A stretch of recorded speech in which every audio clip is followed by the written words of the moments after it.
I'm Andrea Giles, and you're listening to the Heal from Infidelity podcast, episode number 51, Knowing Yourself. Hello, and welcome to the Heal from Infidelity podcast, where courageous women learn not only to heal from their spouse's betrayal, but to become the boldest, truest, most decisive, and confident versions of themselves ever. If you know there's more for you than the life you're currently living, but don't quite know how to get there, you are in the right place. Stick around to learn how to create a life that will knock your own socks off. Is it possible? It is, and I'm here to show you how. I'm your host, Andrea Giles. Are you ready? Let's dive in.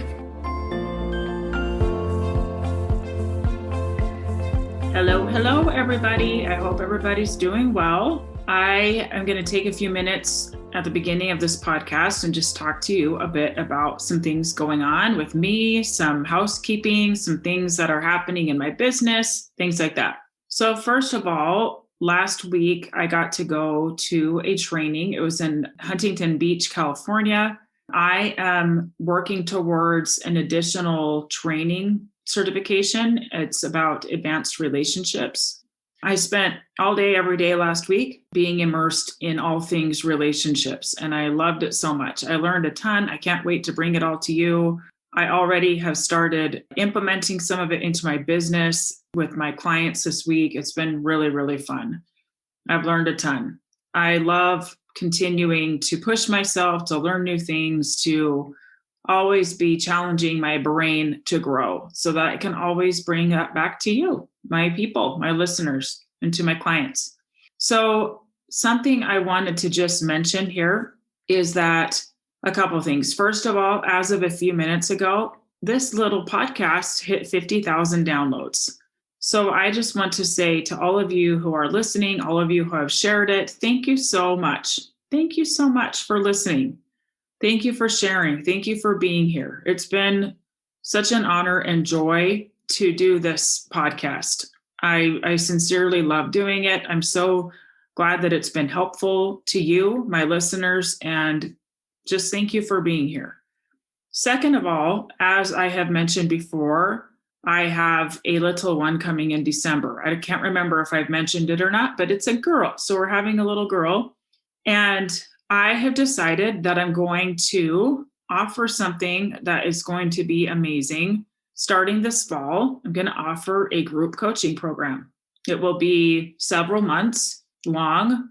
It will be really amazing, include so many amazing things that will help you to grow, to move past where you are, to see the things that you want to move forward from. You will learn all kinds of tools. You will learn so much and have opportunities to be coached.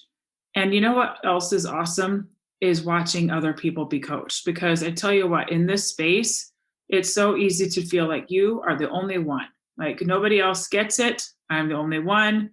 And what I love about group coaching is that you can sit there for an hour and listen to other people be coached, and you can hear them saying what is going on inside your brain. It's like, oh my gosh, if they're thinking it, then maybe I'm not so off after all. Maybe what I'm experiencing is more normal than abnormal. And sometimes I feel like we gain even more from group coaching because it's outside of our own brain. It's not quite as intense sometimes to hear other people share their experience. So anyway, more details of that coming soon. I'm going to be opening spots up for it next month. So just if that sounds interesting to you, just keep that in mind. I'll be offering one-on-one calls with people who want to know more about it.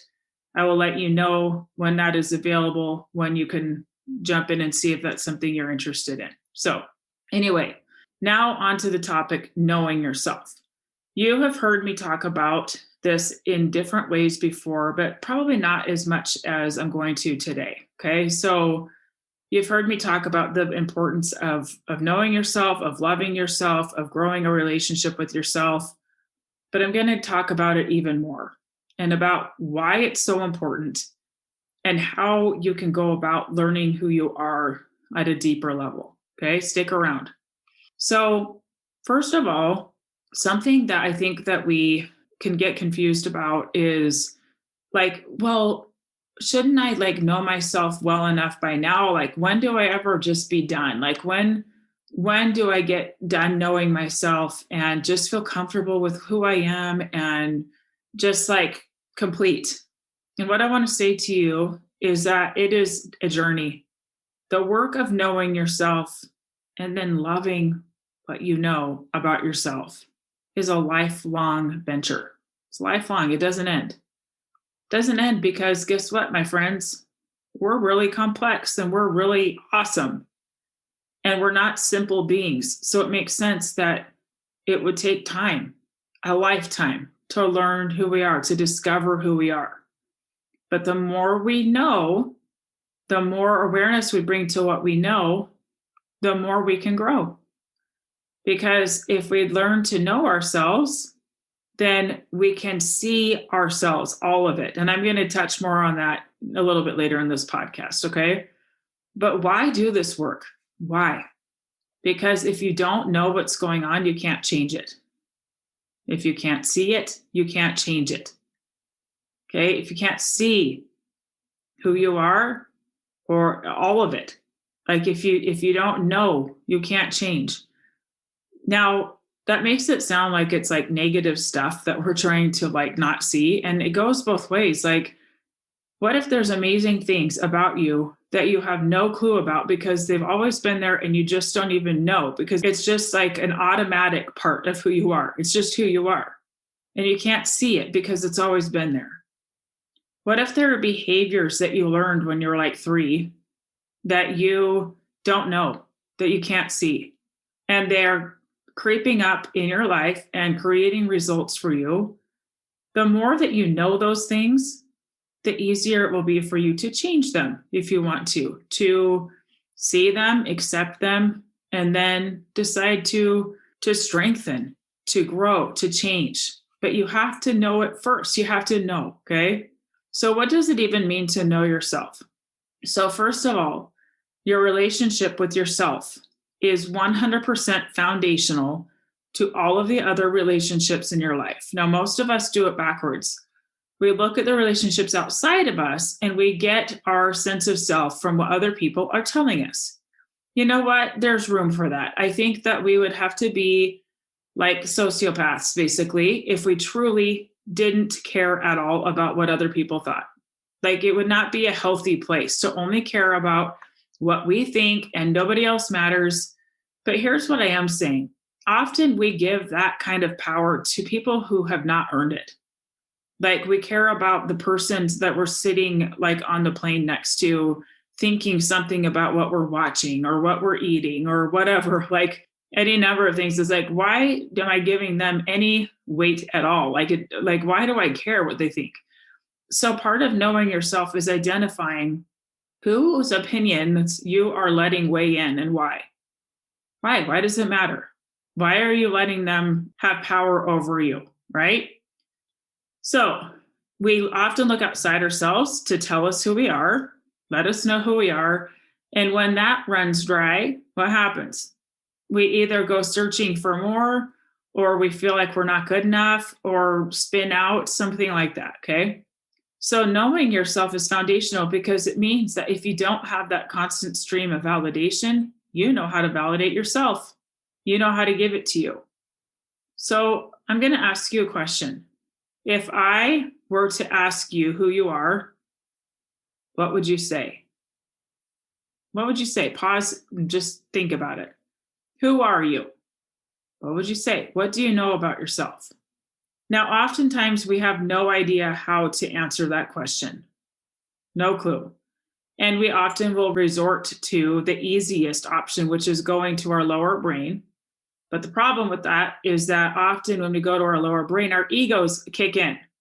Our egos are like constantly wanting to put out fires, wanting to protect us, wanting to tell us like all the dramatic things. And this is an analogy I heard actually last week at the training that I loved, that our egos are like a fire hydrant. They're like dumping all kinds of things, whether true or not. Like, here's a flood of information. You want to know who you are? Our brain will bring up like every memory, all the good, the bad, the ugly. And really, the real answer to this question comes from a deep well inside of you. It's not all of this external stuff. It means putting a bucket down a deep well and slowly bringing it back up. You are not firing away like a fire hydrant. It's slow, okay? Again, why does this matter? When we don't know ourselves, we tend to go around in life feeling disconnected. Disconnected first from ourselves and then disconnected from others. We may see things around us that we don't like, but we look outside ourselves for the solution. So if we're not loving a dynamic in one of our relationships, our brain automatically goes to, if he would only do this, if she would only do this, then I could feel better and everything would be comfortable again and I would be fine. The problem with that is that we're giving away our power. We are letting others dictate how we feel. When we know ourselves, we're able to see all the parts of us with clear eyes. We can see the strengths, we can see the weaknesses, we can see what our preferences are, the things that light us up, the things that turn us off, right? We can see all of it. When we know what our strengths are, we can lean into them and rely on them. Like especially those automatic strengths, the things that we just automatically are good at. We don't even have to think about it. So it's like, I know that when I'm in this situation, this is going to show up. Like I know that this part of me will show up and I can rely on that. The parts that are easy for you, you can lean on them. This goes along also with knowing what our values are. You can go back to my episode about values, but our values help us to really know who we are. Knowing what our values are allows us to make choices from our values. Like really knowing ourselves, like this matters. And when we know what they are, we're building our relationship with ourselves. We're building this foundation underneath us that becomes unshakable. Okay. So part of what we do in this is we're getting to know ourselves as if you're just getting to know a good friend. Okay. So let's say that you're getting to know somebody, and let's say that you learn about this person that they are fiercely loyal. Because we know that about this friend, we can put trust in that friend that they will have your back. Even if you mess up, even if you say the wrong thing, they are loyal. And guess what? We are the same. Okay, you are building, I want you to imagine that you're building a relationship with yourself now. Okay, you are that friend. The more you know yourself, the stronger your connection with yourself will be. So if you learn about yourself, I am loyal. What if you trust that you will be loyal to you? How awesome would that be? Okay. What are the traits that you notice in other people? Learn those traits about you. What are they? It's just like getting to know somebody new. This person's really funny. This person's really, really fun, but can be kind of negative sometimes too, and like cynical. Like we can tell ourselves all of those same things about ourselves and see them. Okay. So one of the ways this can help you knowing yourself is we don't have to be defensive if someone accuses us of something, because we can trust ourselves that we are willing and strong enough to look and see if what they're saying is true or false. We're willing to look at ourselves. We don't need to jump into shaming or blaming the other person for thinking what they do. We can look at the parts and go, okay, yeah, they're right. Sometimes I am fill in the blank. And you know what? You can disregard the rest because you know yourself and because you trust yourself enough to know that you can handle seeing yourself, like really seeing yourself. Second of all, knowing yourself is the precursor for self-acceptance. We cannot accept what we don't know. We have to know what it is that we are accepting first. Okay? We're not going to jump into acceptance blindly without knowing. Like acceptance is a leap of faith. Accepting something, accepting a person, accepting yourself. It's a leap of faith. It takes trust. As human beings, we're always looking for reasons to not trust, to doubt. We're kind of negative Nellies. So if you know yourself, if you feel self-acceptance, the next thing that follows is acceptance. Acceptance of yourself, seeing yourself, like really, really seeing yourself.